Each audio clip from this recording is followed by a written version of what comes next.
Assalomu alaykum. Bizlarning podpischilarimiz, xalqim, Xorazm xalqi, Qo'shko'pir xalqi.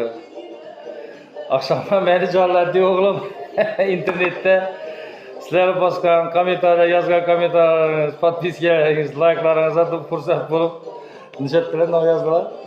Nima kommentar yozdilar? Jaloliddin Alg'a deb bilan.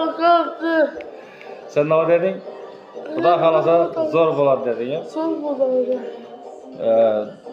Ben ne diyecekmen? Bize bir çelişni çıkaramiz deb bir qani xalq görsün, nishat edi, nishib o'zini qabul qiladi desek, Allohga behisob shukr. Xalqimizdan minnatdormiz, xursandchiligimiz cheksiz. Jaloliddin Toshkentga boramiz, Dilmurod Sultonov bana telefon uradi, telefon urdimi deb. Bir gelib turibdi. Ma telefon dinga dedi. Ne yazdılar, ne oldu deb keladi. O'qiydi, qarab turibdi, sizlar qo'llab-quvvatlab turgan Jaloliddin o'qituvchilari, Qo'shko'pir xalqi, sizlarga katta rahmat qo'llab-quvvatlab turganlaringiz uchun. Endi bu yana biz endi chiqib turibmiz. Baribir ham biza bunday narsani tushunmagandan so'ng bizlarga bir yordam berib qo'llab-quvvatlab beradigan blogerlarmi yo Dilmurod Sultonovga yetib borishini ilojini qiladigan neler bo'lsa ish Qo'shko'pirda ko'p blogerlarimiz bor. Bizlarga yo'l-yo'riqlarni o'rgatib, bizlarga aytib, aloqaga chiqsalar bizlar ham qo'limizdan kelgancha harakat qilib, shu vayimda faxrli o'rinlarni olishga harakat qilib turibmiz. Bu degani sizlarni qo'llab-quvvatlaringiz bilan bo'lib turibdi.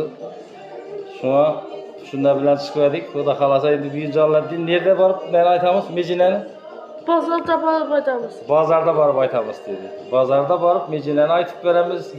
Dilmurod Sultonovga ishib chiqamiz. Narsalarga girsak uni profiline 18 milyon, 18 ming ne dedi, ona chiqib bilmaydi bize. Aloqaga. Может gördü, endi görmedi. Lekin 48 ming prosmotr bo'lib,